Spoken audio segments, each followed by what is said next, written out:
Hello, everyone. I wanted to do a video to try to clear up any confusion in any recent correspondence. The email that was sent out the other day by Rachel, some of the responses kind of had me concerned because it's obvious that it wasn't clear what it is that we were asking or what it is maybe it looks like we are trying to do. First of all, I wanted to apologize for any lack of communication lately. We're just with all the uncertainties, all of the for every question you guys have, I have 10. So it's ridiculous trying to get information and trying to figure out what's going on. So for the most part, it's just been like a day by day, week by week type situation, trying to figure out what we need to do to survive this situation and hopefully have somewhat of a normal place when we get back to business as usual, which I doubt is going to be anytime soon. I mean, we're talking several months, if not a couple of years, before things may bounce back based on what I'm reading and hearing. That's worst case scenario. And then some people are like, no, it's all good right now. So, it's it's hard. It's making it very difficult to come up with any type of a plan or any type of a direction. So I hope that. I mean, you guys know, you guys are watching the news, I'm assuming, and you hear what people are talking about and how many people are contradicting each other. And like even the freaking president, man, and some of the stuff that he's saying. It just, anyways, this is not what this is about. But the bottom line is it's been very difficult to create a plan. And I want, number one, for all of the staff and families to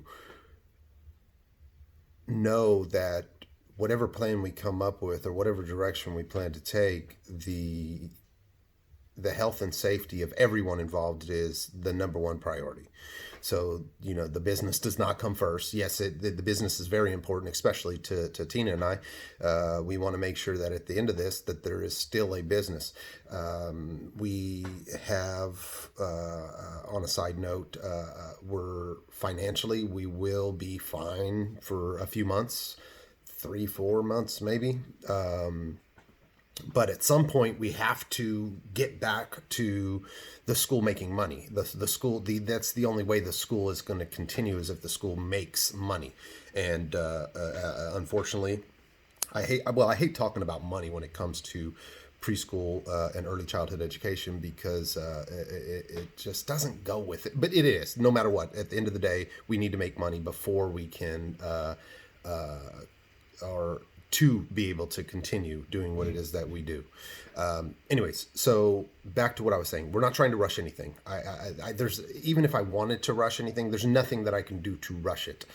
So for anyone that thinks that maybe I'm jumping the gun or acting irrationally or trying to push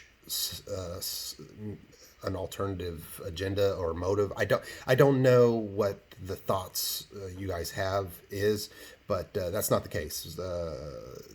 I have to go based on when people need care. That's when we will be relevant, is when the state starts to open back up and people return to work. We will be needed. And some of you may not be ready to come back at that point. And I understand that, and that's perfectly fine. It's your choice. And I don't want anyone to feel bad about making that decision or a decision that is best for them and their current situation. You do what you need to do for yourself. I do hope that each and every one of you do return. I fully expect some of you may never return. This is I don't know. And I'm not saying that's going to happen, but some of you may not. Some of you may feel that you never want to work again after some. I don't know. I don't know what's going on. So again, this is one of the many uncertainties that I'm dealing with. I don't know what's happening with every level of the organization from day to day. So it's making it, again, very difficult to come up or create any types of plans. So what I am trying to do, and the reason for the recent email, is we are trying to create a plan for when the state opens again, for when families start calling and saying, hey, we need care. We need to be prepared for when that happens. Currently, we're operating between 10 and 15 kids a day. If that was to jump to even, say, 20, 25 kids overnight or within a week, we're not equipped to even deal with that right now. So we would need more staff eligible to return when that time comes. Now, Monday was a potential date, and that was the reason why I started discussing this now. Obviously, there's been several counties that have extended. I don't honestly. As of today, I don't know what's going on with San Joaquin County. Some of you may already know, but there was no official correspondence that I saw that said San Joaquin County this. But we're just going to go with what people are saying or doing. Now, I know some people will be returning to work in different capacities. Some companies, I think, aren't abiding by the stay-at-home order. People are fighting back, and people don't want to stay home, whatever. But again, this plan is for when people return to work. So I just want that to be very clear. Let's see here.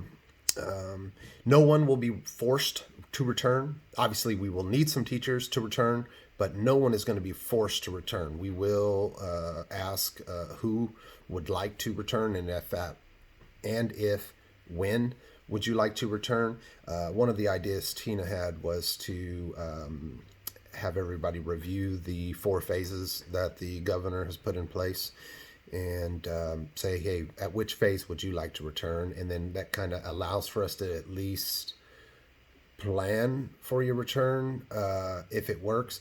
The only problem the main problem that I see with this is if families return faster than the phases, and say, for example, in phase 2, all non-essential employers are allowed to open and operate at reduced capacity. So, some of these people may or may not be returning to work. But at that point, I'm sure a decent number of families will be returning. Then obviously we're going to need teachers to be able to provide care. In the event we do not have enough teachers, my only option would be to post job listings and hope we can find some teachers to work. My biggest concern with that is I want each and every one of you to have a job to return to if you do choose to return. And I don't, it would make me feel really bad if I had to hire somebody and then you were ready to return when that time comes, and I didn't have a position for you, because I'm not going to fire somebody that I hired to help me get through that time to bring back somebody. I don't know. It's going to sound a lot worse than it is, but that is a big concern of mine, and that's the only reason we need information from you guys as far as when do you feel comfortable about returning. So that we can try to plan this. If in a perfect world it would work, everybody would get exactly what they want. The kids would kind of come back as the teachers were ready to come back, and it would just all line up. I doubt that that's going to happen. So I would rather just be prepared, have this information in advance, and see what we can do to try to make it happen without having to bring any outside staff to bridge this situation. Again, it may be this bad for another month, 2 months. So this may not even be a concern or an issue right now, but being prepared is most important. So let's have options. Let's know that, hey, if it does happen next week, we're prepared. If it happens in 2 weeks, we're prepared. If it happens in 6 weeks, we're prepared. If it happens in 12 weeks, whatever the case may be, that at least we have a plan in place.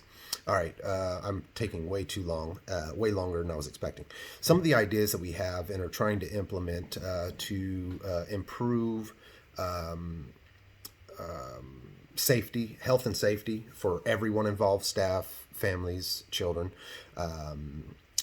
And this was what that email was trying to gather was we have some ideas. Obviously, we're going to follow the CDC, the state of California, and the community care licensing guidelines as far as how to operate under whatever the rules or regulations are at that point.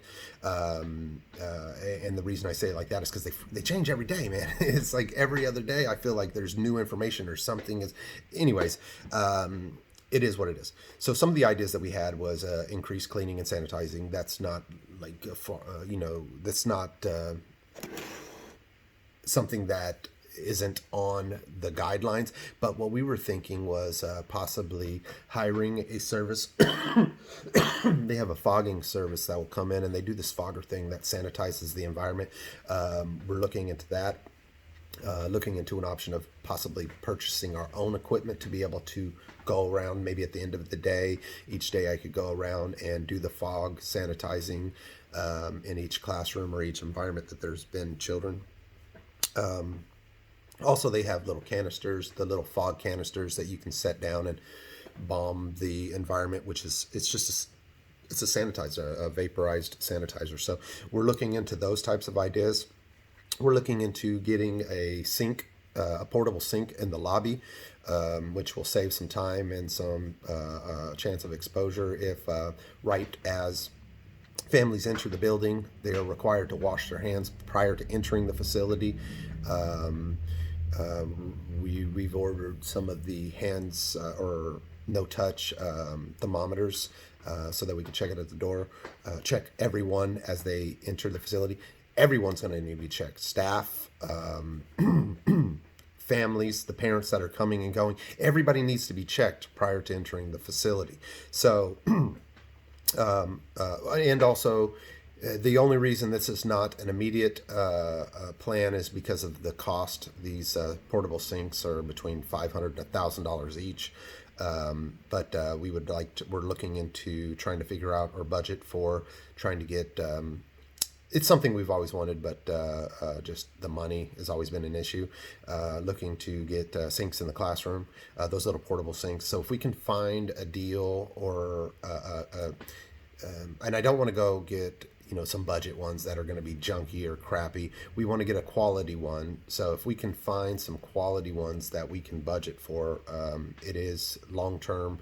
We would like to have these in the classrooms, but for sure we would like to at least have one in the lobby immediately for hand washing prior to entering into the facility. Also, we're looking to do, rather than providing protective supplies such as masks or gloves or whatever it is that you feel would make you more safe in the environment, we're looking to do a budget, like a $25, $30 budget. I don't know what a reasonable budget is on getting yourselves some protective gear, but we were going to come up with a dollar amount. Tina was thinking like $25. That would, you could either buy yourself a mask with some refillable. They have these masks where you can put, you can swap out your little pads in the mask, or you could just whatever it is that you want, whatever it is that makes you feel more comfortable in the environment. This will give you the opportunity to go out and buy your stuff without any expense to you. We would reimburse you for that amount. Also creating an isolation area for any child that may become ill during the day would be there. Now, these are just a few of the ideas to improve health and safety throughout the environment. That recent email was not in any way saying that anything is changing right now. We don't know. It is only to ask you for your advice, input, suggestions, concerns, thoughts, whatever, related to the transition back to, I always think the word normal, but I don't feel like it's going to be normal anytime soon. It's not going to be normal, but you know what I mean? The transition back to kids being in the facility. So if you have thoughts, concerns, things that we can do to improve health and safety for teachers and staff, now they have to be reasonable. Make sure you put some thought into it. If it's something that's going to cost us $10,000, it's not going to happen. We barely have enough money to stay open, let alone drop $10,000 on something to improve our environments. But if it's something that we can do, it's feasible. Every single opinion and suggestion is important and valued, and we will do anything and everything that we can to try to make this a safe environment to return to and feel confident working there every day. I know that we can do this. There's still a lot of questions and a lot of things, like for example, like when all the kids are back, how are we going to practice social distancing if even if we do the 10-to-1 ratio for 2 to 5 year olds? If we did the 10-to-1 ratio, there's these kids, they don't keep their hands to each other, so there's a lot of things that still need to kind of be worked out, and I do want to write up a policies and procedures in addition to, basically I just want to expand on the last one to add some of these new thoughts and ideas and requirements that we're going to put in place moving forward. All right, so hopefully that clears up a little bit. I'm sorry it took 16 minutes. I was thinking a 5-minute video, but dude, I don't know why I talk so much. Anyways, please respond to Rachel's email with thoughts, suggestions, opinions, whatever, concerns, so that we can take that information and consider that when we're making some of these decisions and thoughts. We want you all to feel comfortable with returning to work. If you do not feel comfortable returning to work, you should not return to work. I doubt that comes off mean. It is what it is. Just don't come back until you're ready to come back. But if there are things that maybe we can improve on or change that would make you feel more comfortable coming back, share it with me. Hopefully this is not too long. I wanted to do it on a video so none of you guys were like having to sit there and just listen to me at a set time. Now you can do it at your own time. Again, sorry if it was so long. It was only supposed to be 5 minutes, and yeah, it is what it is. All right. Hopefully it makes sense. Respond to Rachel's email, please. Thanks. Bye.